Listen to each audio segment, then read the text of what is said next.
ठाणे नाशिक शहर येथे हद्दीत सातपूर गाव येथे सातपूर बसस्टँडसमोर 23 मार्च 2026 रोजी रात्री 10:30 वाजता गोल्डमॅन उर्फ बाबा टेलर यांना 3 अनोळखी इस्मांनी चाकूचा धाक दाबून त्यांच्या गळ्यातील 2 सोन्याच्या चेन जबरीने चोरून नेल्या होत्या. सदरचं हे प्रकरण हे सोशल मीडियामध्ये खूप गाजलेले होते. त्या अनुषंगाने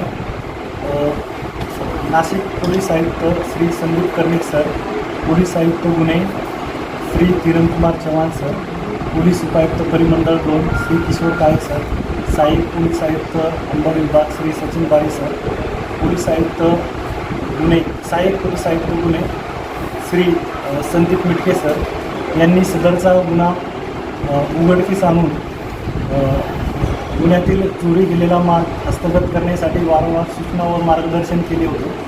त्या अनुषंगाने प्रकाश आयरे सर, वरिष्ठ पोलीस निरीक्षक श्री प्रकाश आयरे सर व गुन्हे शाखा युनिट 2चे प्रभारी सकुनी हेमंत तोडकर सर यांच्या मार्गदर्शनाखाली आम्ही व सातपूर पोलीस ठाण्याचे गुन्हे शोध पथक आणि गुन्हे शाखा युनिट 2चे पथक तपास पथक यांनी तांत्रिक कौशल्याचा आधार घेऊन आणि अत्यंत क्लिष्ट असा असणारा गुन्हा ओपन केला आहे आणि सदर गुन्ह्यातील आरोपी विलास संभाजी कवळे यास अटक केली आणि गुन्ह्यातील जे चोरी गेलेल्या 2 चेन आहेत त्या मुधवड जिल्हा जळगाव येथून हस्तगत करण्यात आलेले आहेत.